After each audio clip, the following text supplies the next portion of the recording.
హరే కృష్ణ.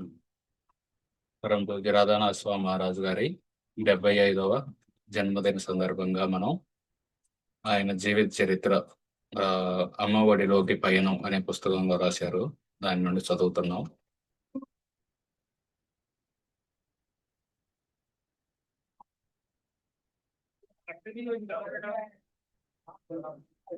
ఇంతకుముందు క్లాసులో మనం చర్చించాం. ఎలాగైతే ఆయన ఢిల్లీలో ఉన్నప్పుడు రోడ్డు పక్కన ఒకరు ఇవి అమ్ముతూ ఉంటారన్నమాట. ఆ, ఫోటోలు అవి చూసి ఈయనకి చాలా నచ్చుతాయి. ఆ ఫోటోలన్నీ మొత్తం కొనుక్కోవాలనుకుంటారు, కానీ డబ్బులు ఉండవు. డబ్బులు ఉండక అన్ని చూస్తారు. వినాయకుడు, శంకరుడు, కార్తికేయుడు, హనుమంతుడు అందరిని చూసి చివరికి ఆ బ్లూ కలర్ లో ఉన్న ఈ అబ్బాయి ఎవరు అని చెప్పి ఇది కొనుక్కుందాం అంటారు. కానీ దీనికి కూడా డబ్బులు ఉండవు. కాకపోతే ఆయన దగ్గర ఉన్న ఏయో కొన్ని ఇస్తే వాటిని తీసుకొని ఆ షాప్ అతను ఇచ్చేస్తారనమాట, తీసుకోండి అని. తర్వాత అక్కడ నుండి హరిద్వార్ వెళ్తారు. తర్వాత రిషికేశ్ వెళ్తారు. తర్వాత కొన్ని రోజులు అక్కడ వేరు వేరు సంస్థల్లో ఉంటారు. సంస్థల్లో ఉండి వాళ్ళ ఇంటికి కొన్ని ఇవి ఉత్తరాలు కూడా రాస్తారు. అక్కడ ఒక వ్యక్తి గంగా నది దగ్గర ఉన్నప్పుడు, నీవు ఈ జీన్స్ ప్యాంటు టీ షర్ట్ తీసి గంగలో వదిలిపెట్టు, నీకు సాధువు దుస్తులు ఇస్తానని చెప్పి ఒక పంచ, ఒక ఉత్తరీయం ఇస్తారు.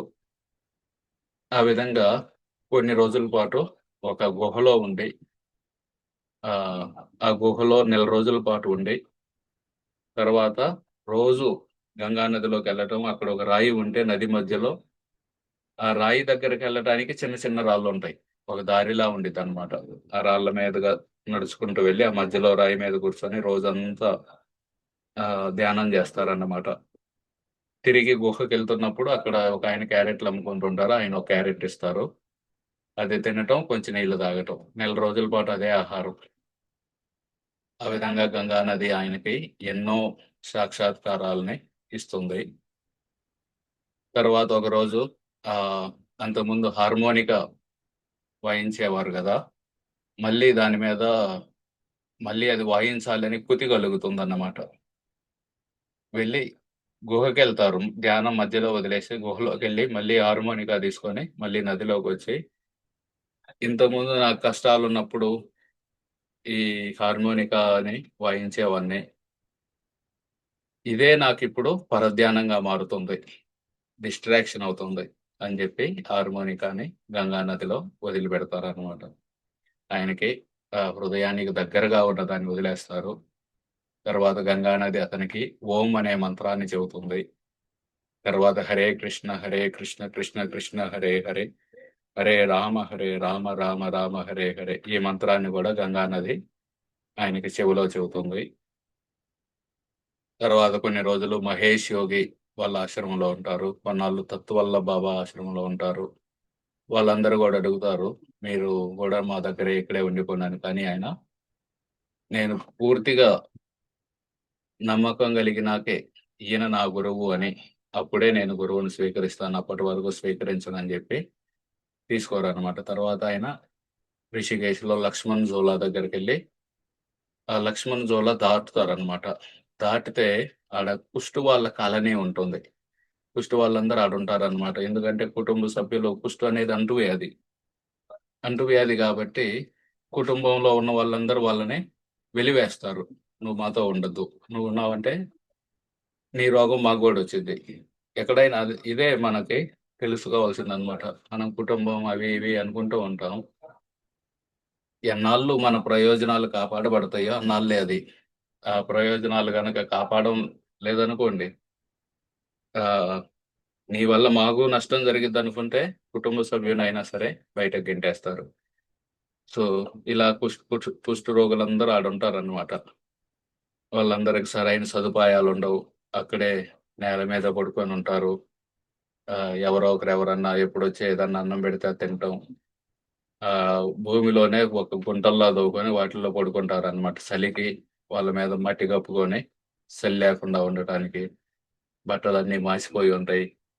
వేళ్ళన్నీ కరిగిపోయి ఉంటాయి. ముక్కు కరిగిపోయి ఉండిద్ది. ఆ చేతులకి, వేళ్ళకి వీటన్నిటికి పుల్లు పడి పచ్చి మాంసం వాసన వస్తూ ఉంటుంది. పుల్లిన వాసన. వాళ్ళందరూ ఒక్కసారిగా ఈయన మీదకి ఎగబడతారనమాట. 20, 30 మంది. భిక్షమియ్యండి, భిక్షమివ్వండి, భిక్షమివ్వండి అని. ఈయన ముఖం మీద పెడుతూ ఉంటారు వాళ్ళ చేతులు. ఇయ్యండి, ఇయ్యండి అని. ఈయన భయపడతారనమాట. ఈ రోగం నాకొస్తే ఏమవ్వాలి అని.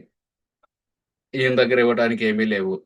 ఏమీ లేక అయినా సరే వాళ్ళు వదలరనమాట 20 నిమిషాలు. ఇవ్వండి, ఇవ్వండి, ఇవ్వండి అని చివరికి ఆయన ఒంటిని తడిమి అర్థం చేసుకుంటారనమాట. ఈయన దగ్గర ఏమి లేవు అని చెప్పి. వాళ్ళ దారిలో వాళ్ళు ఎళ్ళిపోతారు. అక్కడే ఒక ముసలామె కూర్చొని ఉంటుందన్నమాట. ఆమె గూడా కుష్టొచ్చింది. ఆమె చేతులు గూడా వేళ్ళు గూడా కరిగిపోయినాయి. కానీ ఆమె ఈళ్ళందరిలాగా ఏమీ ఆశించడం లేదు. ఈళ్ళందరూ ఆశిస్తున్నారు ఏదో ఒకటి. వాళ్ళందరూ ఆయన మీద చేతులు పెట్టి అయన్నీ చేస్తుంటే ఈయన కోపమొస్తుండేది ఒక పక్క. ఇంకో పక్క జాలి కలుగుతుంది. పాపం ఈళ్ళ దగ్గర ఏమి లేవు అందుకే అడుగుతున్నారు. ఇంకో పక్క నా దగ్గర లేవు నేను చెబుతున్నా గాని ఎందుకు నన్ను వదలటం లేదు అని కోపం.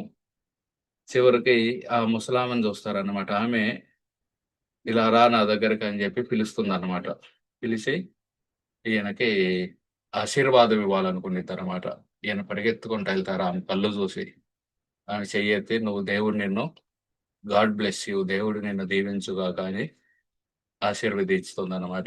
ఆశీర్వదించి చాలా సంతోషపడుతుంది. ఆ విధంగా మనం ఏదైనా వేరే వాళ్ళకి తీసుకుంటేనే గదా ఆనందం. ఇస్తే ఇంకా ఎక్కువ ఆనందం ఉంటుంది. అప్పుడు ఆయన అనుకుంటారనమాట. ఒక మనిషి యొక్క బయట రూపాన్ని చూసి మనం ఎప్పుడూ వాళ్ళని తీర్పు జెప్పకూడదు. తీర్పు జెప్పకూడదంటే జడ్జిమెంట్ చేయటం అనమాట. జడ్జ్ ఏం జేస్తారు? వీడు చెడ్డవాడు, వీడు మంచివాడు, వాడు ఇట్లా జడ్జిమెంట్ ఇస్తుంటారు గదా! మనం అలా ఇవ్వగూడదనమాట. వాళ్ళ బయట వాళ్ళు వేసుకున్న బట్టలను బట్టి, లేకపోతే వాళ్ళు ఎలా కనిపిస్తున్నారని, వీటన్నిటిని జూసి మనం ఏ తీర్పుని చెప్పకూడదు. మనం లోపల ఏంది? ఇప్పుడు ఆమెని ఎవరైనా జూసి కుష్టు వ్యక్తి అని అనుకోవచ్చు. కానీ ఆమెలో ఆ పరిస్థితిలో గూడా వేరే వాళ్ళకి ఆశీర్వాదం ఇవ్వాలి అన్న ఆలోచన ఉందన్నమాట ఆమెకి. ఏదో నా దగ్గర ఏమి లేదు ఇవ్వటానికి కనీసం ఆశీర్వాదం ఇస్తాను. సో, ఆ విధంగా ఆయన అనుకుంటారనమాట. ఒక్కోసారి పరిస్థితుల కారణంగా లేకపోతే వేరే వాళ్ళు వాళ్ళకి చేసిన వాళ్ళని ఏ విధంగా చూసుకున్నారు, అభద్రత, వాళ్ళ జీవితంలో ఎన్నో కష్టాలెళ్లారు. వాటి కారణంగా వాళ్ళలో కొన్ని లోపాలుండొచ్చు. కానీ మనం వాటిని పెద్దగా పట్టించుకోకూడదనమాట. ఈ కలియుగంలో ప్రతి ఒక్కరిలో లోపాలుంటాయి. లోపాలు లేని వాళ్ళెవరుంటారు? అంతర్లీన కారణాలండి. వాళ్ళెందుకు ఆ విధంగా ప్రవర్తిస్తున్నారు అని మనం గనక అర్థం చేసుకుంటే, వాళ్ళని ద్వేషించడం పోయి, మనం వాళ్ళ మీద కరుణ చూయిస్తామన్నమాట. ఓహ్! దీని కారణంగా ఈళ్ళు చేస్తున్నారా ఈ విధంగా అని. ఎవరన్నా ఎవరిలో లోపాలున్నా సరే, ఆ లోపాన్ని ద్వేషించాలి గానీ, ఆ లోపం ఉన్న వాళ్ళని ద్వేషించకూడదు. తర్వాత ఆయన రిషికేష్ నుండి దేవప్రయాగ్ ఎళ్తారు నడుచుకుంటూ. మనమందరం గూడా బస్సుల్లో వెళ్ళాం. ఆహ్, తెలుగు యాత్ర సమయంలో 2, 3 గంటలు ప్రయాణం. ఆయన నడుచుకుంటూ దేవప్రయాగ్‌లో అలకనంద, భాగీరథి ఈ 2 కలుస్తాయన్నమాట. ఈ చాలా ఇక్కడ స్నానం గూడా చేశామన్నమాట. మన క్లాస్‌లో ఉన్నారు భారతీదేవి గారు ఆమె అన్నారన్నమాట. ఇక్కడ స్నానం చేస్తే జీవితాంతం గుర్తుంటుంది. ఎందుకంటే అంత చలి ఉంటుంది. ఆహ్, అలాగే విపరీతమైన వేగంగా వెళ్తూ ఉంటాయన్నమాట. కొండ మీద నుండి కిందకెళ్తున్నాయి గదా నీరు. విపరీతమైన వేగంగా ఎళ్తుంటాయి. అక్కడ మేము వెళ్ళినప్పుడు గూడా ఒకరు జెప్పారు. ఒక్క అడుగు ముందేసావంటే అరగంటలో హరిద్వార్ ఎళ్ళిపోతావు. అంత ఫాస్ట్ అనమాట. తీసుకెళ్ళిపోతాయి మనల్ని. ఆహ్, ఆడకెళ్ళి ఈయన ఆ కొండ మీద నుండి దిగి స్నానం చేద్దామని జెప్పి ఆహ్, మామూలుగా మిగతా చోట్లలో ఎలా హరిద్వార్‌లో, రిషికేశ్‌లో ఎలా స్నానం జేశారో అలా కొంచెం లోపలికెళ్ళి స్నానం చేద్దామని ఒక అడుగు ముందుకేస్తారనమాట. ఒక్కసారిగా ఆ నీటి వేగం ఆయన్ని తీసుకొనెళ్ళిపోతుందనమాట. కొట్టుకుపోతుంటారు. వెంటనే ఆ పక్కనే ఒక వ్యక్తి ఉంటారు. బలంగా, ఎత్తుగా ఉంటారు. ఈయన చెయ్యి పట్టుకొని బయటకు లాగుతారనమాట. బయటకు లాగి అక్కడ రాళ్ళ మీద కూర్చోబెట్టి ఆయన నెత్తి మీద, ఆయన తల మీద చేయి పెట్టి ఆయన రక్షణ కోసం కొన్ని మంత్రాలు చదువుతాడనమాట. ఆయన పేరే కైలాష్ బాబా. కైలాష్ బాబా చూడటానికి 60 సంవత్సరాలు ఉన్న వ్యక్తిలా ఉంటారనమాట. బాగా దృఢమైన శరీరం, జటలు గట్టి ఉండిద్దనమాట జుట్టు. దాన్ని గనక ఎప్పుదీస్తే నేల దాకా వెళ్ళిద్ది. అంత పెద్ద జుట్టు, త్రిశూలం, త్రిశూలానికి ఒక డమరు గట్టి ఉంటుంది. అలాగే ఒక భిక్షం ఎత్తుకోవడానికి ఒక గిన్నె ఉండిద్ది ఆయన దగ్గర, ఒక దుప్పటి. అనమాట ఆయన ఆస్తులు. ఈ 3, ఒక త్రిశూలం, భిక్షం ఎత్తుకోవడానికి ఒక బొచ్చ, ఒక దుప్పటి. అప్పటి నుండి ఈయన కైలాష్ బాబాతో ఉంటారనమాట కొన్ని రోజులు. ఆ కైలాష్ బాబా నేర్పుతారనమాట. ఎందుకంటే వాళ్ళు తిరిగేది అడవుల్లో. అడవుల్లో ఏ పండ్లు తినాలి, ఏ వేర్లు తినాలి, ఏ మూలాలు తినాలి, అవి మనకి శరీరానికి మంచి చేస్తాయి, ఏవి తినకూడదు. అలాగే అక్కడ హాస్పిటల్ ఇవేముండవు. ఏదన్నా జ్వరం వచ్చినా, దగ్గు వచ్చినా ఏ ఏ ఆకులు తింటే తగ్గుతాయి, ఇవన్నీ నేర్పుతారనమాట. అలాగే భిక్షాటన ఎలా చేయాలి ఏ గ్రామానికన్నా వెళ్తే. అలాగే వాళ్ళ దగ్గర సబ్బులు ఇవేముండవు. ఆ మరి స్నానం చేయాలంటే ఎలా? గంగా నది దగ్గరికి వెళ్ళటం, ఆ మట్టి తీసుకోవటం, మట్టితోటి శరీరం మీద రుద్దుకోవటం, వెళ్ళి గంగలో మునగటం స్నానం అయిపోయినట్టు. తర్వాత వేప పుల్లతోటి పళ్ళు తవ్వుకోవటం, ఇవన్నీ నేర్పుతారనమాట కైలాస్ బాబా ఈయనకి. ఈయన ఏడో అమెరికా నుండి వచ్చారు పాపం, ఇవన్నీ తెలియదు. మట్టితో స్నానం, సబ్బు లేకుండా మట్టితో స్నానం చేయటం, బ్రష్ లేదు, మరి వేప పుల్లతోటి ఆ పళ్ళు తవ్వుకోవటం, ఇవన్నీ నేర్పుతారనమాట. అలాగే అటుకులు తిని బతకటం. అటుకులు ఎవరన్నా ఏ షాపులోకి వెళ్ళి అడిగినా కొంచెం అటుకులు ఏనంటే ఇస్తారనమాట. ఎందుకంటే ఒక్కోసారి 15 రోజులు, 20 రోజులు అడవిలో ఉంటారు. అప్పుడు ఈ మిగతా తిండి ఏమి తీసుకెళ్ళలేరు అనమాట. చపాతీలు, అన్నం ఇవన్నీ. ఎందుకంటే అవి పాడైపోతాయి. అటుకులు అయితే అలాగే ఉంటాయి. ఎక్కడోకక్కడ ఈ నీళ్లు వస్తూ ఉంటాయి కదా హిమాలయాల్లో. ఆ నీళ్లు కొంచెం కలుపుకోవటం, అటుకులు తినటం. ఆ విధంగా బతికేవాళ్ళు సాధువులు. అది నేర్పుతారనమాట. అలాగే సూర్యుడిని, చంద్రుడిని, పాముల్ని, చెట్లుని, ప్రతి దాన్ని గౌరవించాలి. ఇవన్నీ నేర్పుతారు కైలాష్ బాబా ఈ రిచర్డ్‌కి. ఈయనకి ఇంగ్లీష్ రాదు. కైలాష్ బాబాకి. అలాగే ఈ రిచర్డ్‌కి హిందీ రాదు. ఎప్పుడు ఒక్కసారి కూడా మాట్లాడుకోలేదు. కేవలం సైగలతోటి, ముఖ కవళికలతోటి నేర్పుతారనమాట ఆయనకి. అలాగే గ్రామాలకెళ్ళి ఎప్పుడన్నా భిక్షాటన తీసుకొనొచ్చి వచ్చిన తర్వాత ముందు ఈ రిచర్డ్‌కి తినిపిస్తారనమాట. మీరు తినండి. నీ కడుపు నిండినాక అప్పుడే నేను తింటాను అనేవాళ్ళాయన. ప్రతిరోజు ఓం నమః శివాయ జపం చేసేవారనమాట కైలాష్ బాబా. ఈయన ఫస్ట్ చూసినప్పుడు 60 ఏళ్ళు ఉంటాయిలే ఈయనకనుకుంటారు. కానీ అక్కడున్న సాధువులు చెబుతారనమాట. 60 కాదు, ఈయనకి వందల సంవత్సరాల వయసుంటుంది. అక్కడున్న ముసలోళ్ళు చెబుతారనమాట. మేమొచ్చినప్పటికే ఈయన ఇలాగే ఉండేవాళ్ళు. అప్పుడు కూడా ఇట్లాగే ఉండేవాళ్ళు. ఈయన ఎప్పటి నుండి ఉన్నారో ఎవరికి తెలియదు అని చెబుతారనమాట అక్కడ వాళ్ళు. అలా కొన్ని రోజులు కైలాష్ బాబాతో ఉన్న తర్వాత ఒకసారి కైలాష్ బాబా ఈయన అనుకుంటారనమాట, కైలాష్ బాబా ఇన్నాళ్ళు ఆయనతో తిరుగుతున్నాను నేను. కానీ ఆయన కొంచెం ఏకాంతంగా ఎళ్లి ధ్యానం చేసుకోవాలని ఉంటుంది కైలాష్ బాబాకి. ఈయన గమనిస్తారనమాట అది. గమనించి ఆయన చెప్పకముందే ఈయనే, "సరే అండి. ఇన్ని రోజులు మీ దగ్గర ఇన్ని నేర్పారు. చాలా ధన్యవాదాలు. నేను నా యొక్క ప్రయాణంలో ముందుకెళ్తానని" అడుగుతారనమాట కైలాష్ బాబా బాగా పెద్దగా నవ్వి. ఒక ఎలుగుబంటి ఎలా వాటేసుకుంటుందో అంత బలంతోటి గట్టిగా వాటేసుకొని ఆయన ఆశీస్సులిచ్చి పంపిస్తారన్నమాట. ఇంక వాళ్ళకి తెలుసన్నమాట. ఇద్దరు సాధువులు, ఇద్దరు తిరుగుతూ ఉంటారు. జీవితంలో మళ్ళీ కలము అని తెలుసు ఇద్దరికి.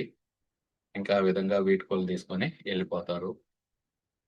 అప్పుడు ఆయన వాళ్ళ న్యూయార్క్‌లో వాళ్ళ ఇంటికి ఒక ఉత్తరం రాస్తారన్నమాట.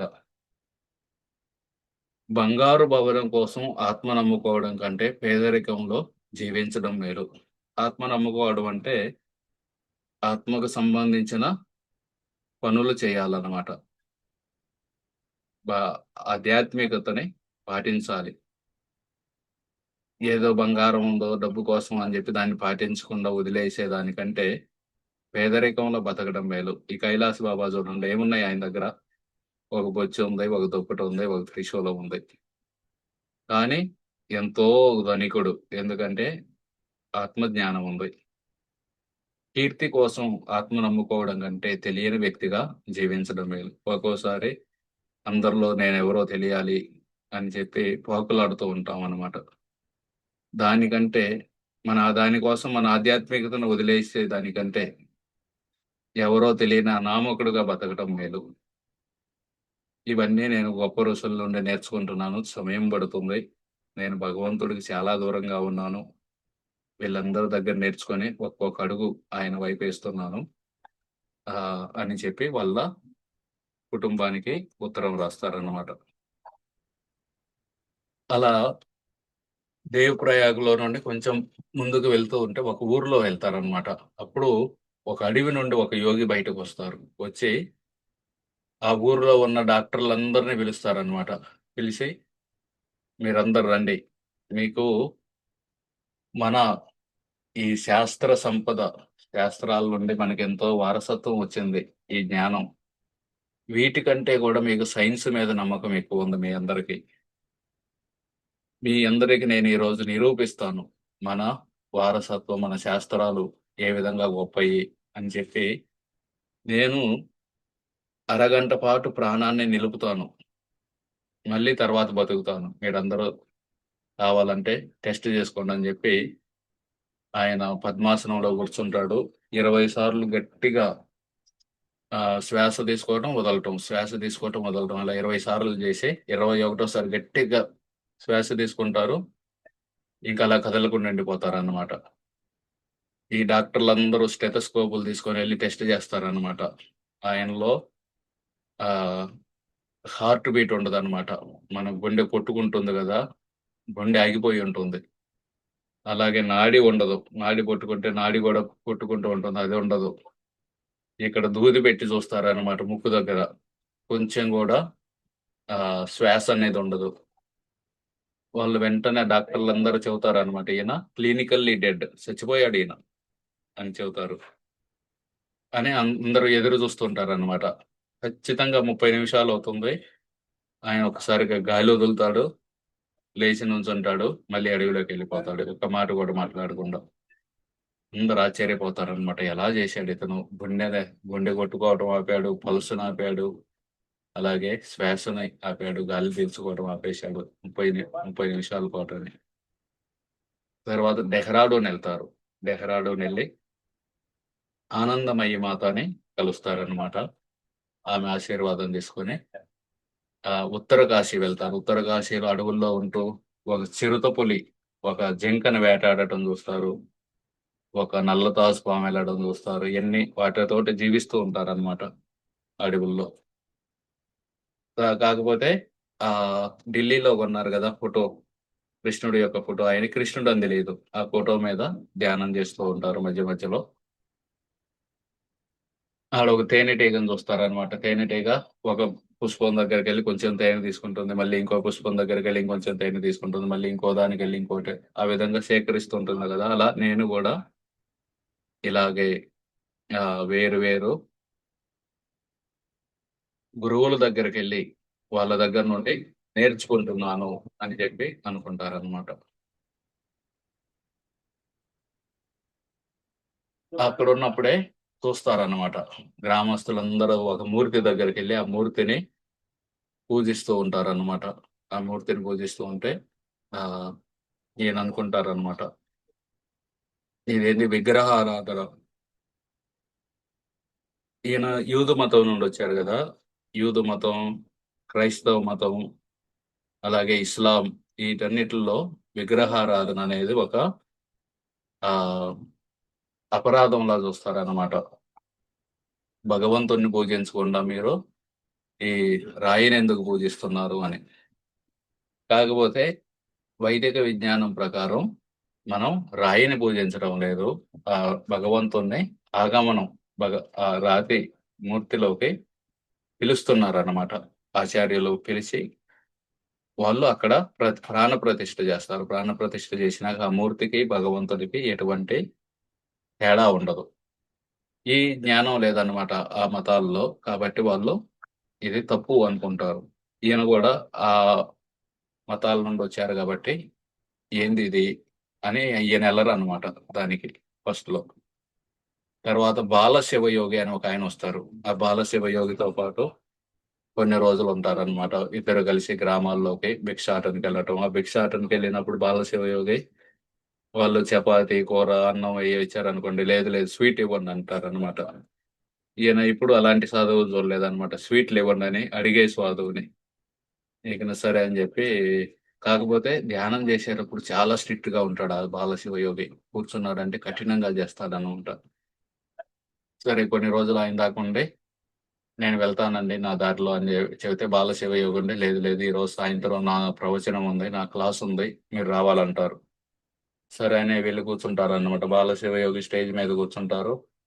ఈయన స్టేజ్‌కి ఎడమ వైపు కూర్చుంటారనమాట.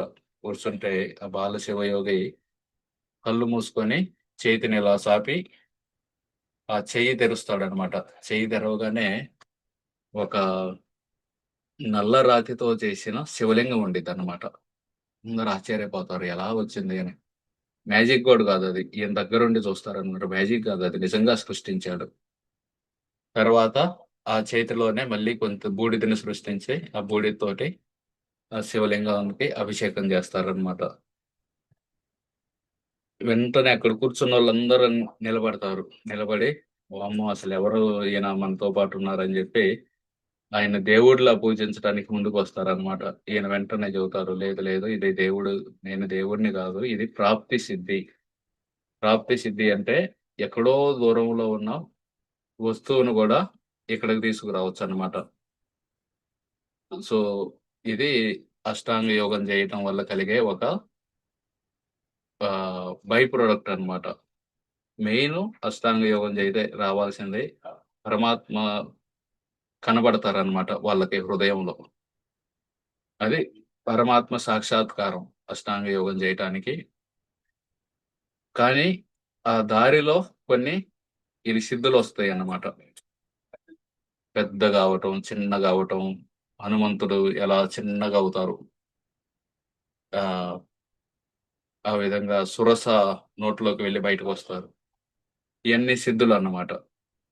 ఈ సిద్ధులని ఆహ్, ఒకటి ఇది ప్రాప్తి. ఎక్కడో దూరంగా ఉన్న వస్తువుని తీసుకురావటం. సో, ఇది కేవలం ఒక సిద్ధి మాత్రమే.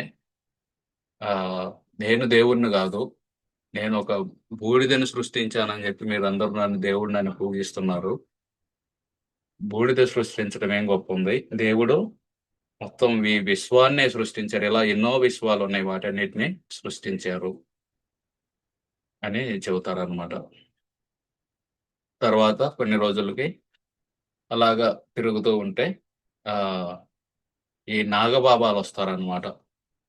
వాళ్ళందరూ బట్టలు లేకుండా బాగా జటలు గట్టిన ఒంటి మీద బూడిద పూసుకొని త్రిశూలాలు పట్టుకొని వస్తూ వాళ్ళెళ్తూ ఉంటారనమాట. ఓ 10, 15 మంది. వెళ్తూ ఉంటే ఈయన వెంటనే ఆహ్, కొంచెం ఆసక్తి కలిగిద్ది. వీళ్ళెవరు? వీళ్ళ పాటించేదేంది? ఆసక్తి కలిగి వాళ్ళ దగ్గరికెళ్లి అడుగుతారనమాట. నేను గూడా రావచ్చా అని. వెంటనే ఈయన చేతిని లాగేసి వాళ్ళలో కలుపుకొని ఎళ్ళిపోతారనమాట వాళ్ళు. వాళ్ళందరితో నడిచి, నడిచి చాలా దూరం నడిచినాక ఒక చోట వాళ్ళందరూ ఆగి అక్కడ ఎండిపోయిన కర్రలు, కట్టెలు అవన్నీ తీసుకొచ్చి పోగేసి మంట పెడతారనమాట. మంట పెట్టి ఆ మంట చుట్టూ చేరతారు ఈళ్ళందరూ సాధువులందరూ. ఈయన గూడా ఎళ్తారు ఆ మంట దగ్గరికి. వాళ్ళ లీడర్ పేరు ధూనీ బాబా. ఆ ధూనీ బాబా ఒక్కసారిగా కోప్పడతాడనమాట. "ఏయ్! అసలు బుద్ధుందా నీకా?" ఏదని తిడుతూ ఉంటారనమాట. ఈయనకి అర్థం గాదు. కాకపోతే కోప్పడుతున్నారని అర్థమైద్ది. వెంటనే వణుకు మొదలుపెట్టిద్ది. దీనికి ఎందుకు తిడుతున్నారు నన్నని. పెద్ద పెద్దగా అరుస్తూ ఉంటారు. అరుస్తూ ఉండగానే ఇంకొక నాగబాబా కాళ్ళ వైపు చూపిస్తారనమాట. కాళ్ళకి చెప్పులేసుకొనుంటారు ఈయన. వెంటనే చెప్పులు తీసి ఇసిరేస్తాడనమాట అడవిలోకి. ఇసిరేయగానే వాళ్ళందరూ నవ్వుతారు. నవ్వి ఆహ్, ఈయన మాత్రం వణుకుతూనే ఉంటారు.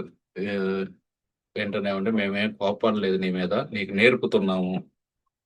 ఈ మంట అనేది మాకు గుడి. ఈ గుడిలోకి చెప్పులేసుకు రాకూడదు అని చెబుతారనమాట. చెప్పి ఇంక వాళ్ళందరూ ఇది చిల్లం అని ఉంటుంది పొగ తాగేది. దాంట్లో గంజాయి వేసుకొని ఆ సీనియర్ నాగబాబాకి ఇస్తారనమాట. ఆయన తాగుతాడు ఆ గంజాని. తాగి తర్వాత ఆయనకిస్తారు. తర్వాత ఆయనకిస్తారు. అలా లైన్‌లో వస్తూ ఉంటుంది. ఈయనకిస్తారనమాట తాగానే. ఈయన వెంటనే ఆఫ్ఘనిస్తాన్‌లో కాందహార్‌లో ఆ ముసలోళ్ళందరూ గంజాయి తాగుతూ ఉంటారు. నల్ల గంజాయి. అప్పుడే ఆయన అను ఆహ్, ఒక శపథం తీసుకున్నారనమాట. జీవితంలో నేను మళ్ళీ ఈ మత్తు పదార్థాలు తీసుకోనని. అదే చెబుతారనమాట వాళ్ళకి. నేను తాగనండి అని. గౌరవంగా చెబుతారు. అయినా సరే వాళ్ళందరూ ఇది తప్పేం కాదు ఇది. మహాప్రసాదం ఇది. శివుని మహాప్రసాదం తాగు తాగు అంటారు. ఈయన లేదంటారు. తాగనంటారనమాట. తాగననంలోనే ఒక నాగబాబా లేస్తాడనమాట. తలూపుతాడు. లేదు నువ్వు చేస్తుంది తప్పు అని మహాప్రసాదాన్ని తిరస్కరిస్తున్నావు. ఇది అపరాధం అని చెప్పి ఎళ్లి మంటలో ఇంకొక 4, 5 కర్రలేస్తాడనమాట. మంట పెరిగిద్ది. ఈయనకి భయమేసిద్దనమాట. నన్నేస్తారా ఏంది అందులో అని. అనగానే ఇక ఆ ధూని బాబా లేచి కళ్ళు మూసుకొని కొంచెం సేపు ధ్యానం చేసి ఇంక వెంటనే ఈయనకి చెబుతారనమాట. నీ శపథాన్ని మేము గౌరవిస్తున్నాం. పర్లేదని చెప్పి ఇక వాళ్ళు ఆ మంట మీద అన్నం వండుతారు. తర్వాత పప్పు వండుతారు. తర్వాత కొంచెం అన్నం తీసి, కొంచెం పప్పు తీసి ఆ మంటలో వేస్తారనమాట. నైవేద్యం పెట్టడం అనమాట. మనం దేవుడి ఫోటో ముందు పెడతాం. వాళ్ళు ఆ మంటలో వేసేస్తారు. పెట్టేసి ఇక అందరూ తింటారు కూర్చొని. తిన్నాక ఆహ్, అక్కడే పడుకుంటారు. పడుకొని మరుసటి రోజు పొద్దున్నే లేసి ఆ పక్కనే గంగా నదో లేకపోతే ఏదో గంగా నది యొక్క ఉపనదో ఉంటుంది. వెళ్ళి ఆయన స్నానం చేసి ఆ చల్లటి నీళ్ళలో వచ్చి చూడగానేమో దూరంగా ఒక ముసలి నాగబాబా గాలిలో కూర్చొనుంటాడు. లెవిటేషన్ అంటారు ఇంగ్లీష్‌లో. తెలుగులో గాలిలో తేలియాడటం. మనమందరం కూర్చున్నామనుకోండి భూమి మీద కూర్చుంటాం. గాలిలో కూర్చోలేం. గాలిలో కూర్చుంటే పడిపోతాం. కానీ ఆయన గాలిలో కూర్చొనుంటాడనమాట. ఇంకొకాయన నిప్పు దగ్గర మంట పెట్టారు గదా! వాళ్ళు. ఆహ్, అక్కడ ఇంకొకాయన గాలిలో కూర్చొనుంటాడనమాట. ఇవన్నీ చూసి ఆశ్చర్యమేసిద్ది ఆయనకి. ఏం జరుగుతుంది ఈడసల? నేనేమన్నా కలగంటున్నానా? లేకపోతే అసలు గాలిలో ఎలా కూర్చుంటారు ఎవరైనా? అని కళ్ళు రుద్దుకొని చూస్తారనమాట. నిజంగానే. ఇంకా మిగతా వాళ్ళందరూ ఆశ్చర్యంగా చూస్తున్నారని మిగతా నాగబాబాలు చూస్తుంటారనమాట. వాళ్ళందరూ కొంతమంది యోగా చేసుకుంటూ ఉంటారు. కొంతమంది ఆహ్, వేరు వేరు పనులు చేస్తూ ఉంటారు. ఎవరు పట్టించుకోను గూడా పట్టించుకోరు. ఈ నాగబాబా గాలిలో తేలుతున్నారని. ఎందుకంటే వాళ్ళకి తెలుసు వాళ్ళకి నార్మల్ ఇది. ఆయన అనుకుంటారనమాట. ఈళ్ళు ప్రకృతి నియమాలకు అనుగుణంగా బతుకుతున్నారు గాబట్టి ప్రకృతి గూడా వీళ్ళకి సహకరిస్తుంది. నియమాలతోటి ఆడుకోవడానికి వారికి స్వేచ్ఛనిస్తుంది అని అర్థమైద్దనమాట. అని ఇంకన సరే మా లీడరున్నారు ఒకాయన, ఇంకొకాయన పెద్దాయన. ఆయన దగ్గరికెళ్తున్నాం అని ఇకన బయలుదేరతారనమాట. 6 గంటలు ప్రయాణం జేస్తారు. నడిచి, నడిచి చివరికి లీడర్ కళ్ళు మూసుకొని ధ్యానం జేస్తూ ఉంటారనమాట. వీళ్ళందరూ వెళ్లి శంఖాలూది గానే ఇకనాయన ధ్యానం నుండి బయటకొస్తారు. బయటకి రాగానే వీళ్ళందరిని జూస్తారు. వీళ్ళందరిని జూసి మధ్యలో ఈయన జూస్తారనమాట. ఈయన జూసి "నువ్వు గూడా నాగబాబాలా మారు. ఆహ్, నాగబాబా ఆత్మ సాక్షాత్కారం వస్తుంది. నాగబాబానే నిజమైన మనిషి" ఇయన్నీ చెబుతారనమాట. చెప్పి ఇంకందరూ ఆయనకల్లే జూస్తూ ఉంటారు. "నువ్వు గూడా మారతావా లేదా" అని. అనగానే ఈయన మనసులో అనుకుంటూ ఉంటారనమాట. ఎలా జెప్పాలి ఈయనకి నేను ఇప్పుడే సిద్ధంగా లేను అని.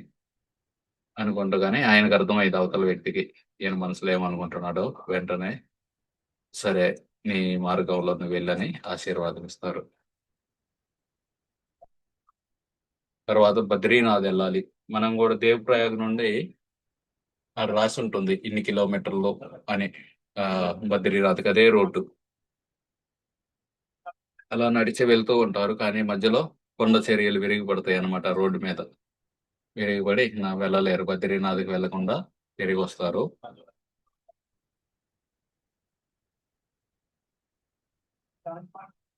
తిరిగొచ్చి ఆ విధంగా బద్రీనాథ్‌కి వెళ్ళలేరన్నమాట.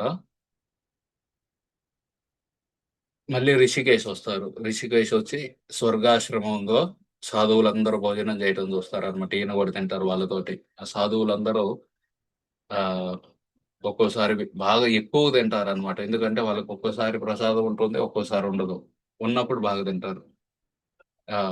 అది చూస్తారు. తిని ఎడమ వైపుకి పడుకుంటారన్నమాట. అరిగిద్దని జెప్పి.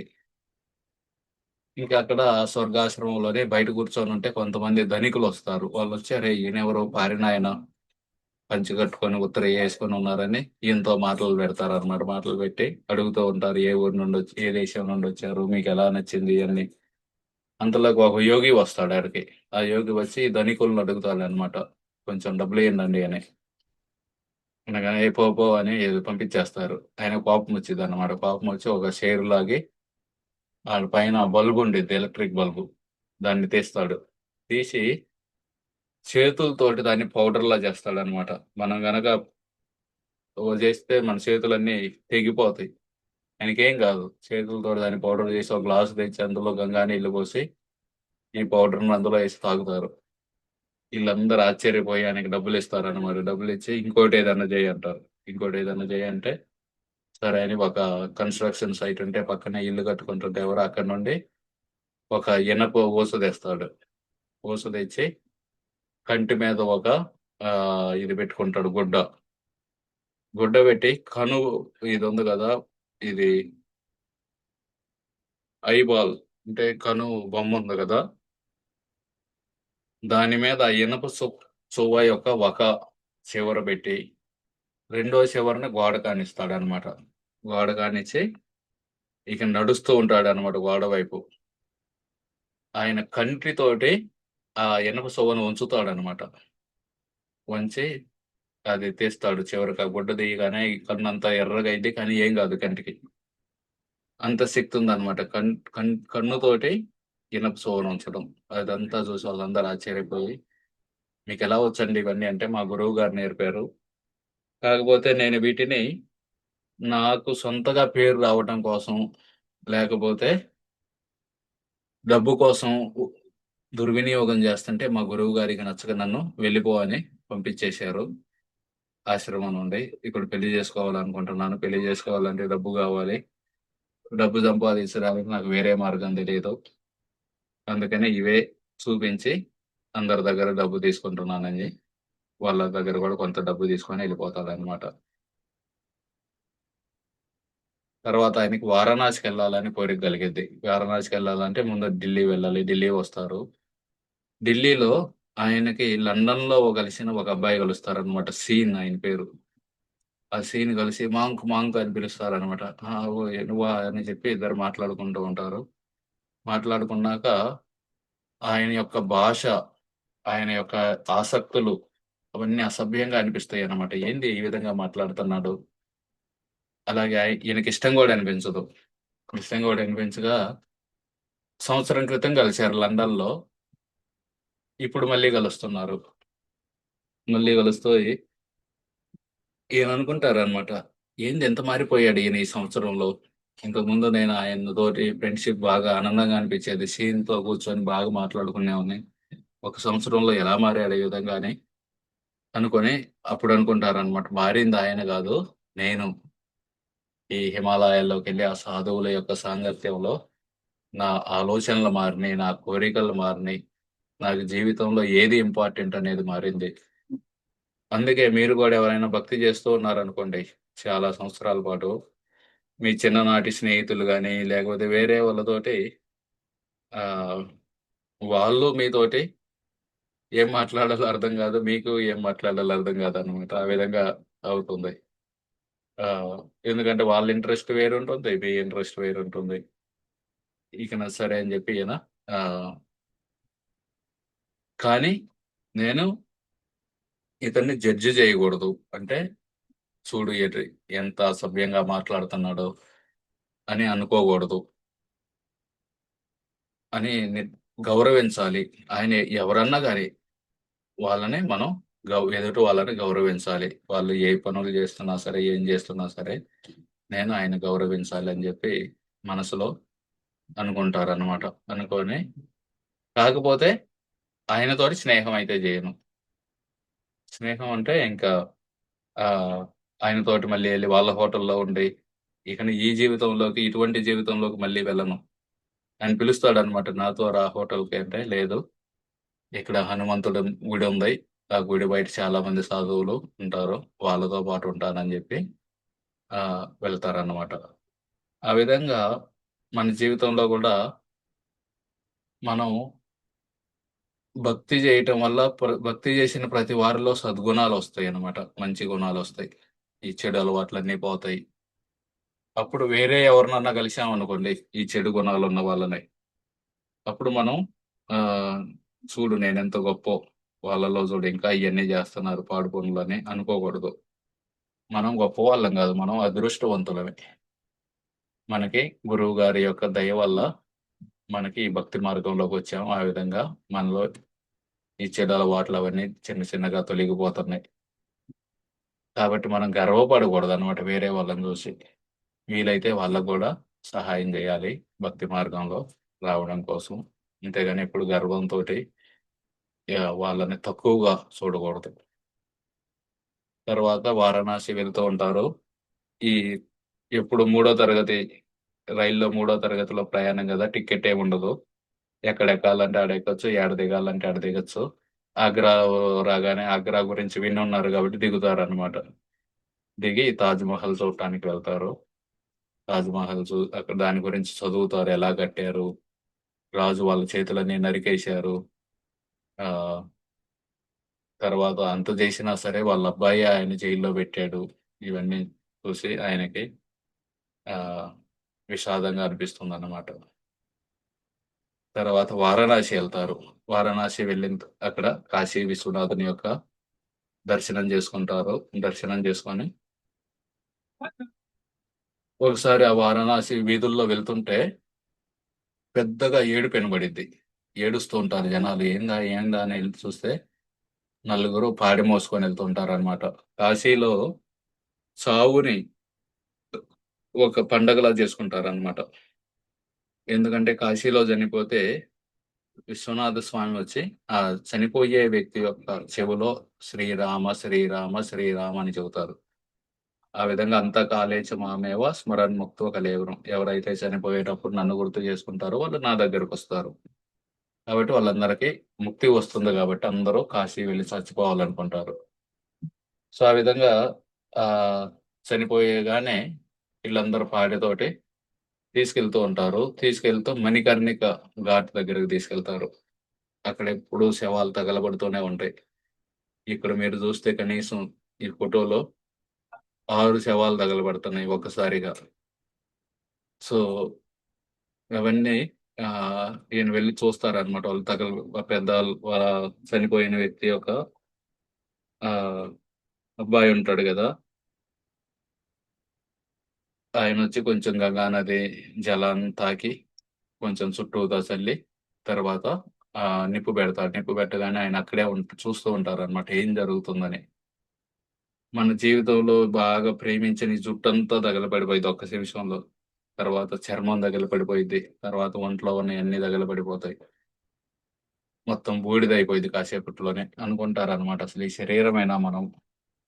లేకపోతే ఈ శరీరంలో ఈ కళ్ళ ద్వారా నేను చూస్తున్నాను. ఈ చెవుల ద్వారా నేను వింటున్నాను. నేను ఆత్మని అనే సాక్షాత్కారం వస్తుందన్నమాట ఆయనకి.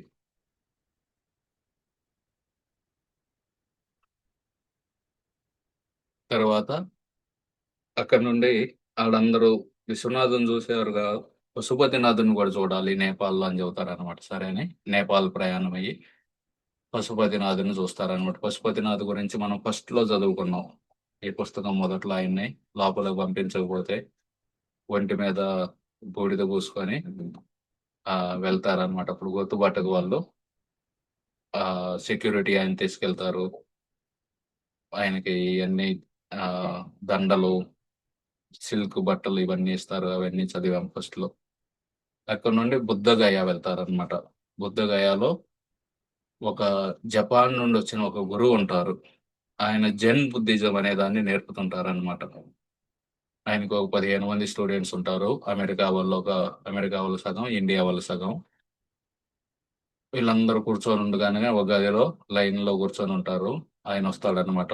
ఆయనొచ్చి బుద్ధ గయ బుద్ధ మతం ఏందంటే, మన మనస్సుని ఖాళీ జేయాలి. మనసులో ఉన్న ఆలోచనలు ఉండకూడదు. మనసులో కోరికలు ఉండకూడదు. వీటన్నిటిని ఖాళీ జేయాలి. సో, అదే చెబుతాడనమాట ఆయన చెప్పి. ఆహ్, మన తత్వం ఏందంటే, మనసుని ఖాళీ జేయటం అనేది కుదరదు. మనం భగవంతుడిని మనసులోకి తీసుకురావాలి. ఆటోమేటిక్‌గా మనసులో ఉన్న చెడువన్నీ తొలగిపోతాయి.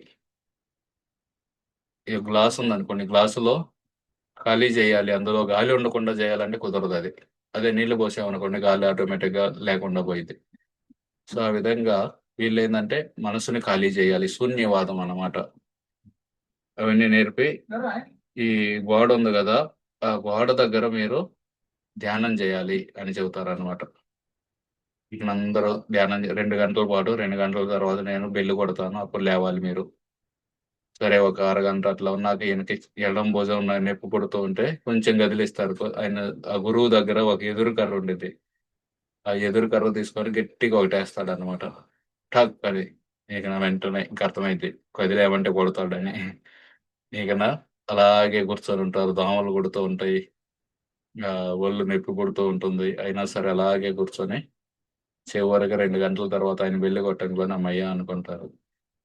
అలా 15 రోజులు అటెండ్ అయినాక ఆయన క్లాసులు చివరికి ఆయన చెబుతాడు. అక్కడున్నోళ్ళందరూ మేమందరం గుండు కొట్టించుకొని మీ శిష్యులవుతాం అని జెప్పి వాళ్ళందరూ శిష్యులవుతారనమాట. ఈయనొక్కడే నేనింకా ఇప్పుడే కాదు అని జెప్పి ముందుకెళ్తారు. ఆ బుద్ధ గయలోనే బోధి వృక్షం దగ్గర కూర్చొని ధ్యానం జేయటం చేస్తూ ఉంటారు. కొన్ని రోజులకి ఆ జపాన్ గురువు యొక్క ఒక భార్యాభర్తలు వస్తారనమాట. భార్యాభర్తలొచ్చి ఈయన చూసి, "ఏయ్! నీకు తెలుసా నువ్వు వెళ్ళినాక ఆశ్రమంలో ఏం జరిగింది?" ఏం జరిగిందంటే, వాళ్ళు చెబుతారనమాట. ఒకరోజు మా భర్త ఆహ్, లఘుశంక కోసం, మూత్ర విసర్జన కోసమని ఒకరోజు నిద్ర లేచి బయటకొస్తే, ఆ గురువు గారి రూమ్ నుండి ఒక అమ్మాయి బయటకొస్తుండిద్దనమాట. ఒక అమెరికా అమ్మాయి. బయటకి రావటం చూస్తారు. ఏంది ఈ అమ్మాయి రాత్రి పూట గురువు గారి రూమ్‌లో నుండి బయటకొస్తుందని జెప్పి మరుసటి రోజు గూడా నిద్రపోకుండా అక్కడే కాపు కాస్తాడనమాట. మరుసటి రోజు గూడా ఆ అమ్మాయి లోపలికెళ్ళిద్ది. ఇంకా సేపటికి తిరిగొచ్చిద్ది. అలా 3, 4 రోజులు చూసినాక ఈళ్ళందరూ కలిసెళ్లి ఆ అమ్మాయి చుట్టూ కూర్చొని అడుగుతారనమాట. అసలేం జరుగుతుందని. ఏం జరుగుతుందంటే ఇక ఆ అమ్మాయి చెప్పిద్దనమాట ఏడుస్తూ, "ఈ గురువు నాతోటి సంబంధం పెట్టుకున్నాడు" అని. ఇకను ఈళ్ళందరూ ఇట్లా కాదని చెప్పి అసలు ఆ గురువు మనసులో ఏముందని నీళ్ళల్లో కొన్ని డ్రగ్స్ ఏసి ఆయనకు తాపిస్తారనమాట. తాగినోడు నిజం చెబుతాడంటారు గదా! ఆయన వెంటనే మీరందరూ నన్నే పాటించాలి. నేనొక్కడినే నిజమైన గురువుని. మిగతా వాళ్ళందరూ దొంగలు. నేనేం జేసినా సరే మీరు ప్రశ్నించకూడదు. అది, ఇది అని చెబుతుండగానే ఇంక ఈళ్ళందరికి అర్థమైద్దనమాట. ఈయనింత అహంకారంతో ఉన్నాడు అని చెప్పి వాళ్ళందరూ ఆయన్నొదిలేసి ఎళ్ళిపోతారనమాట. ఇది విని ఈయనకు బాధ కలిగిద్దనమాట. అయ్యో! పాపం నా గురువులో ఒకరికి ఇలా అయిందా జీవితంలో అని బాధ కలుగుతుంది. అలాగే అనుకుంటారనమాట. ఈ కపటత్వం అనేది ఉండకూడదు. అంటే లోపల ఒకటుండిద్ది. మాట్లాడేది ఒకటుంటుంది. చేసేది ఒకటుంటుంది. ఆలోచనలు వేరుగుంటాయి. సో, వెంటనే ఈయన అనుకుంటారనమాట. ఈ కపటత్వం వల్ల నిజమైన సాధువుల మీద గూడా నమ్మకం కోల్పోతారు జనాలు. ఆహ్, అని కొంచెం బాధతోటి ఉన్నాక తర్వాత కొన్నాళ్ళకి ఇంకో గురువు కలుస్తారనమాట. బుద్ధ మతంలోనే సత్యనారాయణ గోయంకా అని. ఈయన బర్మా నుండొస్తారనమాట. ఈయన్ని కలిసి కొన్ని రోజులు ఈయనతో పాటుండి, ఇది కాశీ విశ్వనాథ్ గుడి. మణికర్ణికా ఘాట్. తర్వాత నేపాల్ వెళ్లి పశుపతినాథుని దర్శనం చేసుకున్నారు. ఇది బుద్ధగయ. ఇది బోధి వృక్షం. సిద్ధార్థుడు ఆహ్, దీని కిందే కూర్చొని ఆయన రాజు గదా! రాజకుమారుడు గదా! రాజ్యాన్ని వదిలేసి ఎళ్ళిపోతారు. వెళ్ళి 6 సంవత్సరాలు తపస్సు చేస్తారు. అయినా సరే ఆయనకి ఏమీ లభించదు. అప్పుడు వచ్చి బోధి వృక్షం కింద కూర్చొని నాకు ఆత్మ సాక్షాత్కారం కలిగినాకే లేస్తానని అలాగే కూర్చుంటారనమాట. కూర్చున్నప్పుడు మాయాదేవి వచ్చి ఆయనకి వేరు వేరు ఇవన్నీ ఆహ్, చెబుతుందనమాట. ప్రలోభాలు ఇస్తుంది. అయినా సరే లొంగరు. అప్పుడు ఆయనకి ఆత్మ సాక్షాత్కారం జరుగుతుంది. ఈయన సత్యనారాయణ గోయింక.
ఓకే. ఎక్కడ కొట్టుకుపోతుంటే కైలాస్ బాబా ఈయన కాపాడుతారు.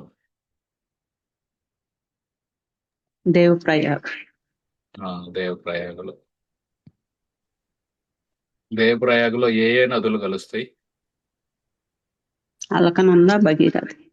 హ్మ్.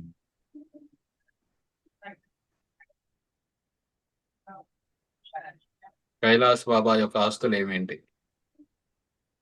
త్రిశూలం, హ్మ్. గిన్నె, ఒక దుప్పటి.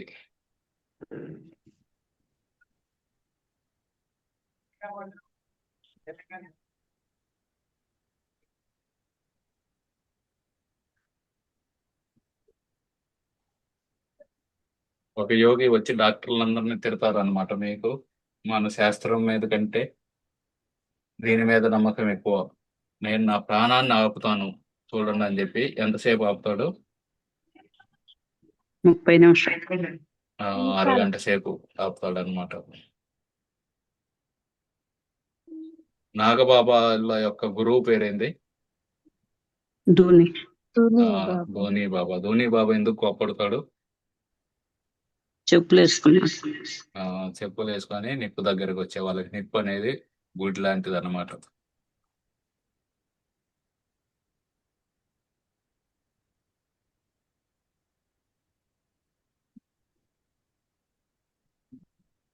శవాలను తగలబెట్టడం ఎక్కడ చూస్తారు? మణికర్ణిక. వారణాసిలో మణికర్ణిక ఘాట్. బుద్ధుడు ఏ చెట్టు కింద కూర్చొని ధ్యానం చేశారు? బోధి వృక్షం. బోధి వృక్షం కింద.